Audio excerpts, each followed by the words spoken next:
See, for years, I believed the lie that I could never get over my past. My dad had abused me sexually, and my mom didn't know how to help me. She was afraid of him, so she didn't. I married the first guy that came along. He mistreated me even more. It was just one nightmare after another. And so, I thought I would always, I believe this, I believed that I would always have a second-rate life because of what had happened to me. I believed that I would never be okay. Well, guess what? I believed I would never get over it. So you know what? I wasn't getting over it. But when I learned to believe the word more than I believed what I felt or what I saw or what other people told me, when I started saying, I didn't get a good start, but I'm going to have a good finish. When I started saying, God can take all that mess and actually work something good out of it and make me a better person than I would have been if it wouldn't have happened. See, then it started happening. But you have to learn to believe. Come on, believe. Believe. What do you believe? What do you believe? You believe people don't like you? They're not going to like you. Free to spend money and yet free from being in bondage to debt. Free to speak boldly and plainly and yet free from being ill-mannered and rude.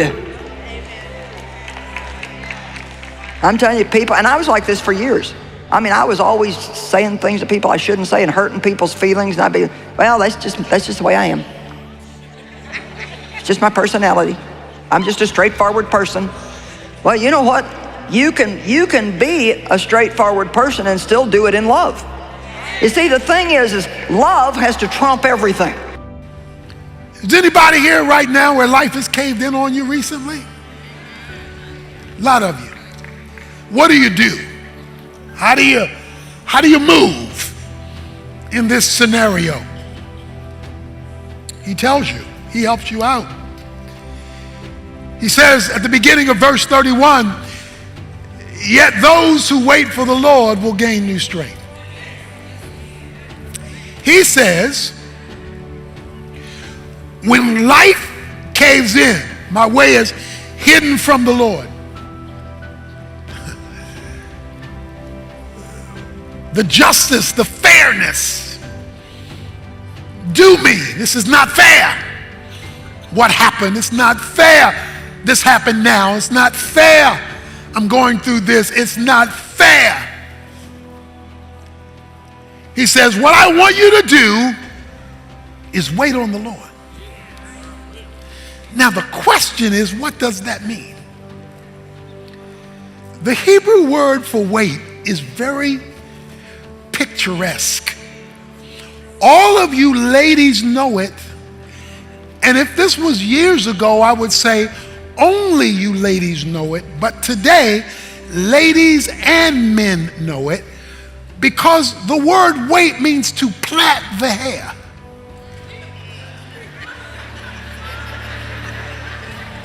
It was to plait the hair. When women or men plait the hair, they intertwine sections of hair so that they are tied together in a tight way. When you straighten your hair, it's loose and hanging down. When you plait your hair, it has been intercoagulated and tightly tied together so that it is no longer subject to the blowing wind, because it has been tightened together by plait. It was used of a rope where the strands were intertwined to make a stronger rope. So when he says wait on the Lord, he's not talking about passively sitting down doing nothing. He's talking about plaiting your life, intertwining all of your life so that everything is wrapped and intertwined with him. It's a struggle to find your purpose. It's a struggle to find yourself. It's a struggle to break free from what held you back. It's a real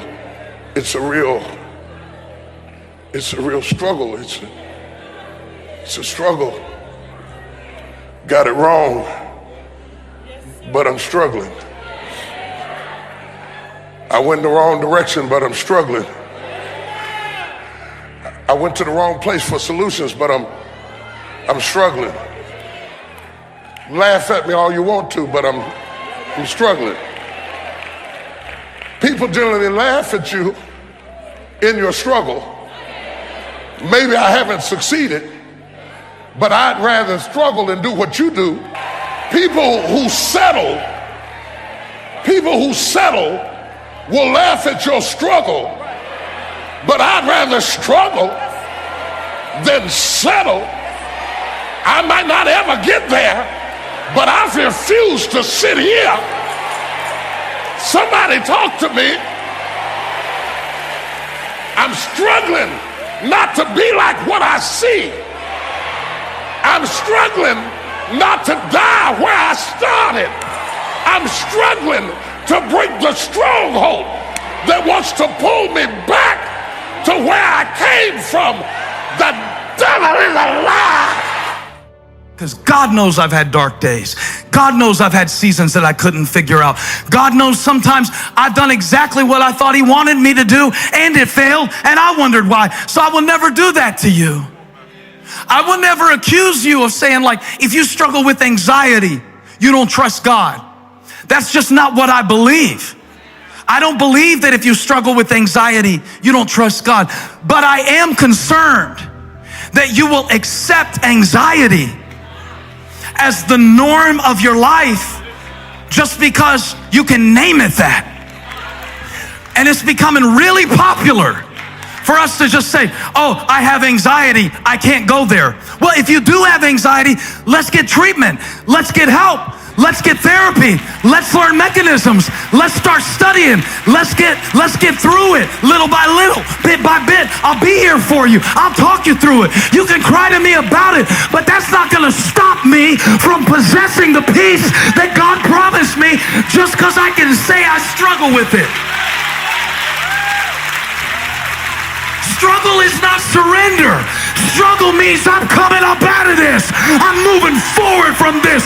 I'm gonna do this for my kids, for their kids. I'm gonna break it in the name of Jesus.